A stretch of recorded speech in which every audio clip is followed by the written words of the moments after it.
située sur la route Napoléon qui traverse le col Bayard au nord de la ville.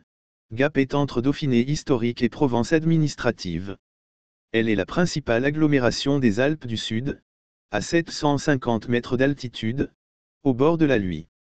Gap se trouve au milieu d'une nature riche et préservée, au sud du parc national des Écrins, et du massif du Dévoluy, à l'ouest du lac de Serre-Ponçon, et au nord de la Durance. Son climat tempéré est d'influence méditerranéenne.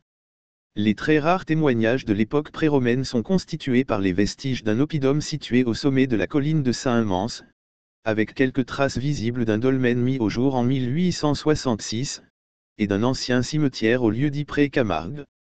Antiquité. Gap était à cette époque habité par des tribus celto-ligures, de langue celtique. À la période romaine, la région fait partie du territoire des Vaucons, peuple gaulois romanisé lors de la conquête de la Narbonnaise en 125 à 124 avant Jésus-Christ, dont les capitales étaient Lucandiua et Vaison-la-Romaine. Vers 20 avant Jésus-Christ, Cottius, un chef de tribu de la vallée de Suse, allié à Rome, entreprit sous l'ordre d'Auguste l'édification d'une voie de communication dans la vallée de la Durance, ce qui nécessita la soumission des différents peuples concernés par le tracé. Cette voie, édifiée entre 14 et 6 avant Jésus-Christ, reçut le nom de Via Cottia per Alpem et reliait Turin à Sisteron. La ville de Gap fut fondée à partir de l'une des 6 stations qui jalonnaient cette via. En 22, le site de Gap fut également le départ d'une voie romaine en direction de Valence. À cette époque, l'emplacement de la future ville se résumait à un camp romain de 360 hommes environ, protégé par un mur terrassé entouré d'un fossé. C'était la plus importante fortification entre Montgenèvre et Sisteron, et sa mission était de protéger les usagers des voies romaines contre les pillards. Plus tard, avec la création d'une nouvelle voie vers le Champsaur, le site de Gap prend de l'essor et devient un important axe de communication. L'économie est alors principalement pastorale. Puis, durant les premiers siècles de notre ère, la population s'accroît de façon importante. Vers la fin du IVe siècle est édifiée une nouvelle fortification, dont les remparts comptent 11 côtés et 11 tours qui protègent les villageois des invasions barbares. La superficie enclose est de 2 hectares, et fait de Gap un gros bourg. Au Moyen Âge, Gap fait partie du comté de Provence constitué à la fin du Xe siècle, puis du comté de Forcalquier qui s'en est détaché au XIIe siècle. À la mort du dernier comte de Forcalquier en 1209, les régions d'Embrun et de Gap étaient transmises au Dauphiné tandis que celles de Forcalquier et de Sisteron retournaient au comté de Provence.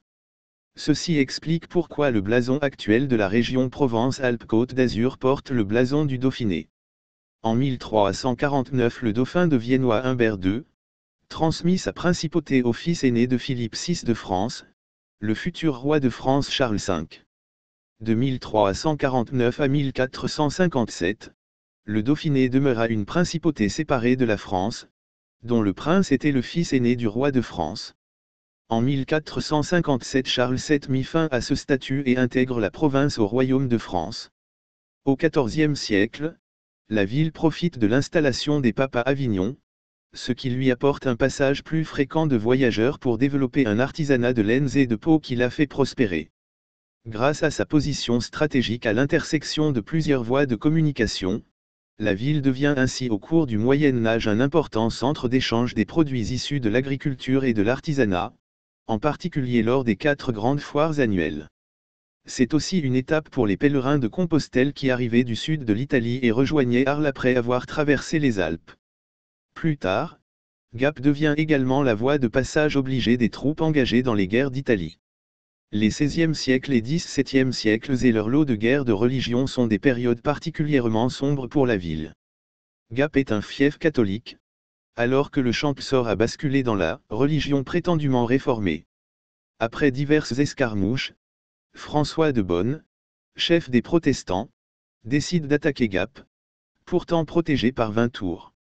Dans la nuit du 3 janvier 1577, ces hommes réussissent à pénétrer par surprise dans la ville.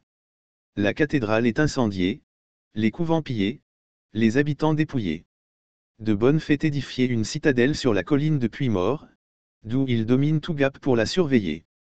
Revenu au catholicisme en 1622 après avoir abjuré le protestantisme, il abandonnera toute prétention sur la ville. Le 29 août 1692, les troupes du souverain piémontais Victor Amédée II, duc de Savoie, engagées dans la Ligue d'Augsbourg contre la France de Louis XIV, prennent, pillent et incendient la ville, abandonnée par ses habitants.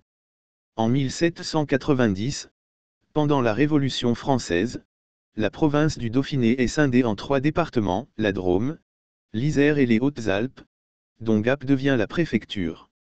En 1802, le baron Charles-François de Ladoucette est nommé préfet, et sous son administration, la ville Gap et le département des Hautes-Alpes vont connaître un essor significatif, avec notamment la construction de routes reliant Gap à l'Italie et à la vallée de la Drôme.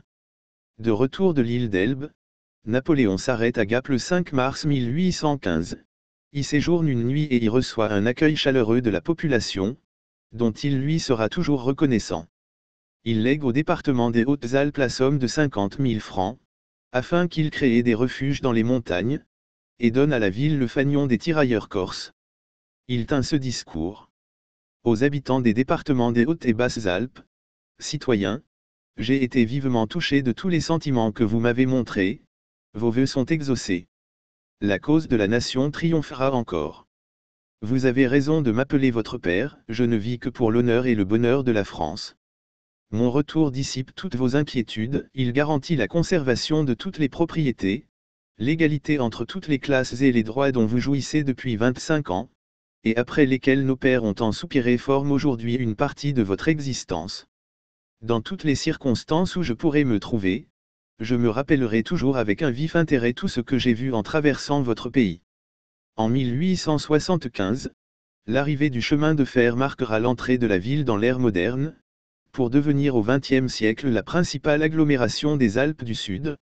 Gap est entouré plusieurs stations de sports d'hiver comme Orsières-Merlette, Superdévoluy, la Joux du Loup, Chaillol et Ancel.